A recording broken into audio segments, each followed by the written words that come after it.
brains are complex.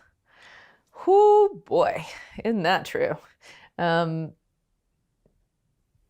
want to say something here, I think, about complexity theory, about how complex systems work. And maybe riff for just a minute on how I see different ways of thinking showing up in the world. So when we think about complexity, what we're thinking about is small, simple principles that operate simultaneously. And as those principles, it could be anything. It could be like with birds flocking, they're following little rules like move towards food, move away from threat. Those rules have a hierarchy depending on, like threat is more important to follow than food, for example. As much as you need food, it won't help if you're dead, so follow the threat one first. So it could be with any complex system, we're just following these ways that the system works, these small principles that are relatively easy to understand. And when all of them are in place, emergence happens. And when we say emergence, what we mean is this thing becoming itself. And that whatever that itself is going to be vaster and more complex than any of those individual principles could ever have been. And when we look at it from a slightly different perspective, which I think happens a lot, particularly in Western culture, we try to create simplicity. And we have like maybe a protocol, for example, where we come up with principles, or not principles, like little rules, like little simple steps to follow. And that's great. As long as the system you're dealing with is fairly straightforward, it'll work perfect every single time. And the more complex the system, the more new sets of steps we need. So sometimes I see folks creating like simple rules for themselves, or this is true with my clients, it's true in the way we teach therapy, it's true with how we run policy, it's true in a lot of different spaces. So, let's come up with these simple, and then when that doesn't work, we need another set. If this, then follow this other set of simple protocols. But then when that doesn't work, we have to have this protocol over here. It can get very, very, very complicated. And on the front end, it's honestly a little bit easier to learn a simple protocol. I want to normalize something for you as we move through this course. What I'm going to give you here are principles out of which complex emergence will occur. It is harder to learn on the front end. It is as much art as it is science. And in the end, makes richer and more fun clinical experiences, I think, for most people. But that means there's going to be a lot of questions and a lot of worry about whether or not I'm getting it, because it's not actually a protocol. I'm not going to teach you a protocol in this course. I'm going to teach you the principles and then give you a lot of different ideas about how to execute those principles, and a lot of invitation for you to be creative in how you exercise those principles. Because the truth is, we're not dealing with a simple system. A simple protocol is great if you were wiring your house, because I don't want your house to burn down, and the electricity works relatively simply over wires. But that's not how a brain is. A brain is actually a complex emergent process. The mind is becoming itself through time. And so I'm going to lean us, if you'll let me, if you come with me, I'm going to lean us over into the principle way of teaching. And if you have experiences where you go, yeah, Jules, it looks it looks simple, these 3 principles you're talking about, but man, it looks complicated in the room and I'm a little worried, am I really getting it? That's completely normal. It means you're probably learning it just right. And I want to celebrate you for venturing over into this complex way of learning rather than the complicated way of learning.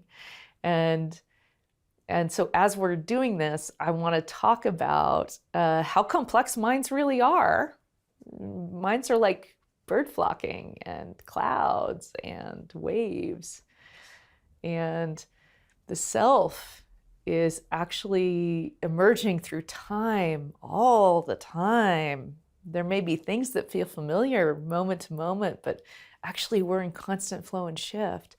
And so these principles that we're leaning into can be guideposts, centering spaces so that you'll never be lost in what you're doing, even though you may, I like to call it, lean into a hammock of not knowing while we wait for that emergent process to happen.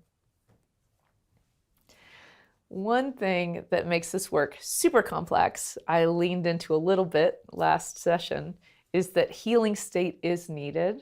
So the healing state is where the brain can have that activation of the neural network that has the emotional knowing and is regulated enough to be able to watch itself.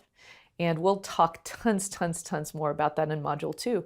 But you can even feel right now how complex that could be to hold, especially if the emotional knowing is something around danger or badness or shame. Whew, it can be hard to hold that in an embodied, activated way and have the brain in the state that we would like it to.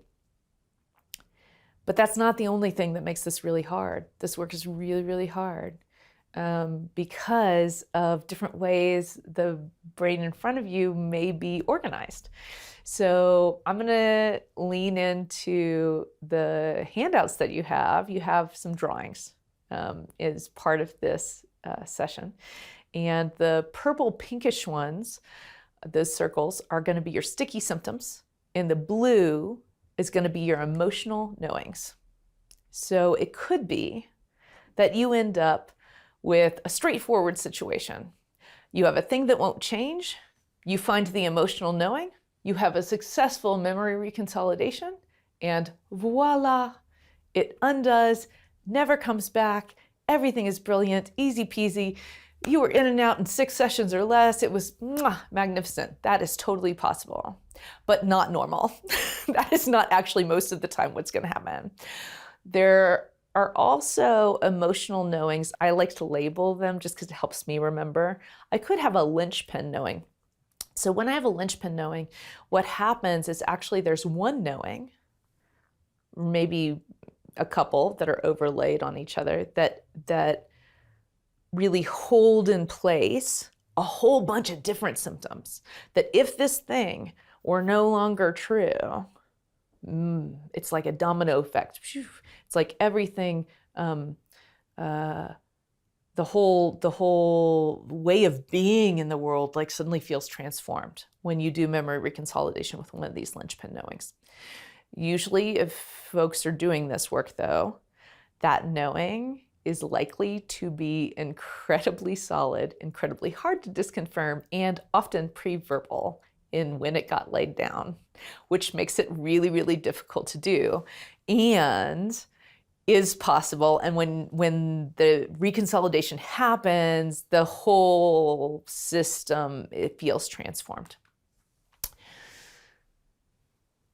Another way that I've seen client systems show up is what I call the hard to shift symptom. So the hard to shift symptom, it's in place and it has a ton of different emotional knowings that it's serving. So this will happen when, let's say, let's go back to that binge drinking thing. So let's say somebody develops a binge drinking thing because they've got some I'm worthless stuff, but they've also got some judgment stuff with people like, oh, I'm afraid people are going to judge me. Well, it turns out the binge drinking serves that too. Oh, and then there's this other thing where I get scared and the binge drinking serves that too.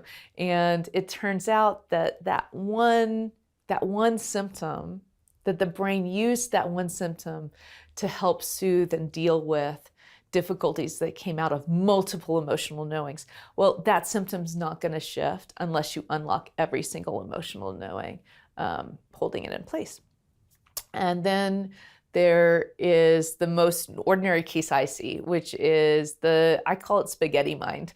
It's like a complex mind. And the reason I call it spaghetti mind is actually a client said that to me, who had a system that kind of showed up like this. And she said, it feels just so good to call it that because it just feels true about what's happening inside me all the time. Is I feel really disoriented and complicated in here, and it feels like a massive spaghetti I can't untangle. And so I took to calling it spaghetti mind after she said that. So this way is really complicated. So maybe emotional knowings are locked together between each other. Maybe there's multiple symptoms that are associated with a single knowing, but then that same symptom is also associated with another emotional knowing. This case, if you have somebody who has this level of complexity going on, it's probably a long case. So when we see this, I just like to say, it's gonna work. It's gonna be great. Their brain, astronauts can forget about gravity. Anything that is learned can be unlearned, and we're gonna have to do a lot of work, and we're gonna have a lot of these experiences of reconsolidation before we see big shifts happening. And I just like to normalize that for clinicians, so you don't feel scared that what you're doing is not working or isn't helpful. The other thing that makes this a little bit complicated is that the emotional knowing must be disconfirmed by a mismatch that is subjectively true. So for example, let's say I have a client who has an emotional knowing, I will always be alone. And I'm sitting there in the room with them. And I think, well, we could undo it because right now the client's not alone because I'm here. But even when they're with me, they still feel subjectively alone. I cannot use that as a disconfirm, as that mismatch. The mismatch must be subjectively true. So because of that, it can be kind of complicated to find the mismatch you're looking for. And I have a lot of thoughts for you in the modules coming up about how exactly to set up a space wherein that subjective mismatch is easier to find. There are some really common issues when people are dabbling into or trying to more deeply understand memory reconsolidation and how to use that in a clinical way. And what I hear sometimes is, I'm actually, a certain person is coming to my mind. We were at lunch chatting, it was a whole group of therapists, and this person leaned over to me and said, oh yeah, I've studied that memory reconsolidation stuff and I tried it, but it didn't work. And so I don't think it's real. That is an experience I've seen happen for folks. And the neuroscience on this is pretty sound. Even the studies that are published that I've seen that are saying, oh, well, it didn't work in this case, are missing one of the three primary elements. And when any study where all three primary elements are there, the outcomes are really, really consistent. So what I'm going to suggest to you is to think about these common issues that would get in the way of the reconsolidation process taking place so that you can be on the watch out for them as you go through this course. And once we clean those up, your reconsolidation work, your use of this neuroscience phenomenon in your work will become a lot more dependable. So common issues. The network was not embodied enough. It was not running enough electricity in the first place, so we did not have our first needed element. Problem 2, the mismatch was present, but not running enough electricity. It was not embodied simultaneously. Another one, there wasn't actually enough mismatch. So if there isn't enough mismatch, there will be no disconfirmation, there will be no prediction error. And so the lability, that opening of the neural network, is not happening. Sometimes there's too much mismatch. If there's too much mismatch, what's going to happen is that will just be coded in the psychological floor in a different place. It's basically like, oh, this mismatch is so different, it's irrelevant to this knowing that we're looking at. It's relevant to these other knowings over here. I'll put it over here. Because the brain is always trying to sort through, what does this new stimulus mean to me given everything I've ever known? So when we're looking at that, it's such a subconscious and rapid process. If the mismatch is too big, what's going to happen is the brain will go, oh, that's important information, but code it in a different location than you were aiming for. Another thing that happens all the time is I see a clinician focusing their reconsolidation work on the sticky symptom rather than the emotional knowing, and that will leave us stuck. And then the other option that I see most commonly is that everything was happening, everything was lovely, except that the brain was actually not in healing state. And so the mismatch that happened was not actually recognized.